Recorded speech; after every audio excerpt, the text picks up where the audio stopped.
रात के 10 बज रहे थे। हर ओर सन्नाटा था, लेकिन रात के इस सन्नाटे में गर्ल्स हॉस्टल से एक लड़की बाहर निकलती है। उसके सैंडल की खटखट की आवाज से वो सन्नाटा टूटता है। बाहर उसके इंतजार में एक आदमी अपनी बड़ी और लंबी सी कार में बैठा हुआ है। वो उसकी कार के पास जाती है और उसके शीशे पर नॉक करती है। शीशा खुलता है। लड़की अंदर बैठे शख्स से पूछती है, दिवाकर मित्तल? अंदर बैठा आदमी सहमति में अपना सिर हिलाता है। फिर वो लड़की, जिसका नाम शोभा था, वो उसकी गाड़ी में उसकी बगल वाली सीट पर बैठ जाती है। दिवाकर मित्तल उसके चेहरे की ओर मुस्कुराकर देखता है और कहता है, जैसा सुना था वैसी ही हो तुम, बहुत तीखी, लाल मिर्च की तरह। दिवाकर मित्तल के पैर कार के एक्सीलेटर पर जाते हैं और पल भर में कार हवा से बातें करने लगती है। थोड़ी देर बाद वो कार शहर के एक सबसे बड़े 5 स्टार होटल में प्रवेश करती है।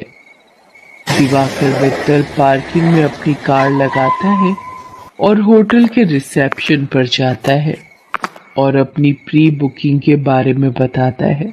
दिवाकर अपने रूम की चाबी लेता है और शोभा के साथ उस कमरे में जाता है।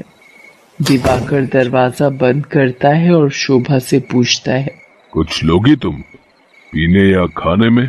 आप जो भी मंगा लीजिए। दिवाकर होटल के कमरे में लगे फोन से रिसेप्शन पर कॉल करके अपना ऑर्डर देता है। थोड़ी देर में वेटर ऑर्डर लेकर आ जाता है।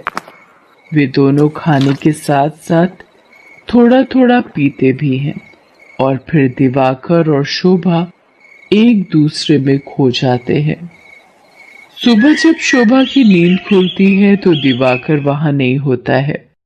उसके तकिए के नीचे नोटों की गड्डी रखी होती है। वो गड्डी को उठाती है, फिर होटल के बाहर आती है। बाहर आकर वो एक कैब बुक करती है और उसमें बैठकर गर्ल्स हॉस्टल की ओर निकल जाती है। कैब वाला बीच बीच में उसे घूर कर देखता है तो शोभा को गुस्सा आ जाता है। क्या देख रहे हो? क्या देख रहे हो बार बार पीछे मुड़कर? आगे देखकर गाड़ी चलाओ, नहीं तो अभी तेरी कंपनी में फोन करूंगी, फिर सारा घूरना निकल जाएगा। कैब वाला शोभा की बातों से डर गया। शोभा कैब की खिड़की से बाहर देखती हुई जा रही थी और मन ही मन खुद से बातें कर रही थी। सब कुछ कितना फेक है ना यहाँ, सब कुछ। कौन आदमी कौन सा चेहरा लगाए घूम रहा है, किसी को पता नहीं है। मैं भी तो पिछले कई महीनों से एक नकली चेहरा लगाए घूम रही हूँ। सच कहूं तो घिन आती है मुझे उस चेहरे से, दम घुटता है मेरा। लेकिन अब इस चेहरे के बिना मैं रह भी तो नहीं सकती। ये कहानी है जमालपुर की रहने वाली शोभा की। शोभा शहर के एक हॉस्टल में रहती है और इंजीनियरिंग की पढ़ाई कर रही है। वो 8 महीने पहले ही शहर आई है। शोभा के पिता दीनदयाल उससे बहुत प्यार करते हैं। उसे अब भी याद है जब वो ट्रेन में बैठकर शहर आ रही थी तो। क्या बाबा, आप इस तरह बच्चों की तरह रोएंगे तो मैं शहर कैसे जाऊंगी? क्या कहूँ शोभा, 5 बरस की थी तू जब तेरी अम्मा तुझे गोद में डालकर हमेशा के लिए हम सबको छोड़कर चली गई। तब से तुझे ही देखकर जिया है। जानती हूँ बाबा। सोचा था कि एक बार ही तुझे विदा करूंगा जब तेरी शादी होगी, लेकिन शादी के पहले ही। ये कहकर दीनदयाल शोभा को गले लगाकर फिर से फूट फूट कर रोने लगा। ठीक है बाबा, मैं नहीं जाती हूँ शहर, यही रहती हूँ आपके पास। लेकिन आप ही तो हमेशा जिद करते हैं कि तुम्हें खूब पढ़ना है, बहुत बड़ा आदमी बनना है। अब आगे की पढ़ाई गांव में तो नहीं हो सकती, तभी तो मैं शहर जा रही हूँ। ठीक है, मैं ट्रेन से उतर जाती हूँ। उसी समय ट्रेन की सीटी बजी। दीनदयाल जल्दी से ट्रेन से उतरा। ट्रेन ने कुछ ही देर में रफ्तार पकड़ ली। शोभा ट्रेन से आगे निकलती गई और दीनदयाल पीछे छूटता गया। शहर में शोभा गर्ल्स हॉस्टल में रहने लगी और अपनी पढ़ाई करने लगी। उसकी रूम पार्टनर थी रेखा। रेखा का बैकग्राउंड भी शोभा की तरह ही था। उसके पिता नहीं थे। उसकी माँ दूसरों के खेतों में काम करती थी। बहुत कठिनाई से गुजर बसर होता था। एक दिन की बात है, शोभा कमरे की सफाई कर रही थी तो उसे रेखा के तकिए के नीचे से नोटों की गड्डी मिली। इतने सारे पैसे, ये यहाँ कैसे आए? रेखा उस समय नहा रही थी। जब वो नहाकर बाहर आई तो शोभा ने उससे पैसों के बारे में पूछा, लेकिन रेखा ने उसकी बात का सही सही कोई जवाब नहीं दिया। आश्चर्य तो हुआ, क्योंकि वे दोनों अच्छे दोस्त थे। कुछ बात तो है जो रेखा मुझसे छिपा रही है, लेकिन क्या? शोभा ने एक बात और नोटिस किया कि हफ्ते में 3-4 दिन रेखा रात को कहीं चली जाती थी और सुबह वापस आती थी। उसने इस बारे में भी रेखा से पूछा तो तू भी बिना मतलब जासूसी करती रहती है। तू अपने काम से काम रखना। मैं कहाँ जाती हूँ, क्यों जाती हूँ, हर चीज का हिसाब देना जरूरी है क्या? ये जरूरी तो नहीं, लेकिन कल को हॉस्टल की वार्डन को पता लग गया कि तुम रात रात भर बाहर रहती हो तो क्या होगा? तुझे पता है ना वो कितनी स्ट्रिक्ट है। तो उसकी फिक्र मत कर, मैं संभाल लूंगी उन्हें। धीरे धीरे शोभा ने रेखा की लाइफस्टाइल में बहुत तब्दीली देखी। वो महंगे से महंगे कपड़े और जूते खरीदती, लेटेस्ट मोबाइल फोन रखती, उसका जब जो मन करता वो करती। शोभा उसकी लाइफस्टाइल से बहुत प्रभावित हो गई। शोभा ने बचपन से अब तक गरीबी ही देखी थी, इसलिए उसका भी मन करता कि वो भी नए कपड़े खरीदे, महंगे मोबाइल रखे, उसका जो मन करे वो कर सके।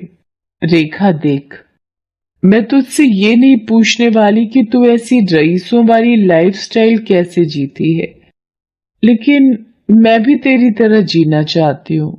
मैं तंग आ गई हूँ एक एक पैसे के लिए तरसते हुए। पहले तो रेखा टाल मटोल करती रही, लेकिन फिर उसने सच्चाई बता दी कि वो एक कॉल गर्ल का काम करती है। उसकी बातों को सुनकर शोभा शॉक्ड रह गई और उसने कहा कि अगर ये बात वार्डन को पता लग गई तो? तू बड़ी भोली है रे शोभा। हॉस्टल की वार्डन को सब पता है, वही तो हमें दबाव डालकर भेजती है लोगों के पास। वार्डन की सारी सच्चाई जानकर शोभा एक बार फिर से चौंक गई। रेखा ने उसे ये भी बताया कि हॉस्टल की कुछ और लड़कियां ये काम करती हैं। शोभा को ये सब सुनकर अजीब तो लगा, लेकिन बेहतर लाइफस्टाइल के चक्कर में वो अपने सम्मान का सौदा करने के लिए तैयार हो। मैं इस गंदे दलदल में फंस गई हूँ। हालांकि इस दलदल ने मुझे बहुत सारी वो चीजें दी जिसके लिए मैं तरसती थी, लेकिन मैंने अपनी मासूमियत खो दी है, मैंने अपनी शांति खो दी है, मैंने अपनी पवित्रता खो दी है। बाबा को कितनी उम्मीद थी मुझसे, और मैं क्या करने लगी मैं। शोभा की आंखें भीग गई थी। वो अब ये काम नहीं करना चाहती थी, लेकिन हॉस्टल की वार्डन उस पर बार बार दबाव डाल रही थी। देख शोभा, जल में रहकर मगर से बैर मत कर, और हाँ, ये सती सावित्री बनने का नाटक छोड़ और जो बोलती हूँ वो कर। शोभा ने वार्डन को फिर से इनकार कर दिया। गुस्से में वार्डन ने उससे कहा, देख शोभा, तेरा इनकार तेरे भविष्य के सारे रास्ते बंद कर देगा। मेरी एक शिकायत पर कॉलेज से भी तुझे निकाल दिया जाएगा और तुझे मैं इतना बदनाम करवा दूंगी कि इस शहर तो क्या तू कहीं भी किसी को मुंह दिखाने के लायक नहीं रहेगी। शोभा उस रात हॉस्टल से निकली तो जरूर, लेकिन उसने कुछ तय कर लिया था। वो हॉस्टल से निकलकर सीधा पुलिस स्टेशन पहुंची और इंस्पेक्टर नाज़नीन को हॉस्टल और वार्डन की सारी सच्चाई बता दी। शोभा की बात सुनकर नाज़नीन शॉक्ड रह गई। शर्म आ रही है मुझे तुम पर और उन सभी लड़कियों पर जो अच्छी लाइफस्टाइल के चक्कर में शॉर्टकट अपनाती हैं और अपने सम्मान का सौदा करती हैं, और तुम जैसे मासूम लोगों का फायदा तुम्हारी वार्डन जैसे लोग उठाते हैं। मुझसे बहुत बड़ी गलती हो गई इंस्पेक्टर नाज़नीन। मुझे खुशी है कि तुम्हें अपनी गलती का एहसास तो हुआ, लेकिन ये गलती कोई और ना करे और तुम्हारी वार्डन किसी और का फायदा ना उठाए। इसके लिए इस पूरे रैकेट को तोड़ना पड़ेगा।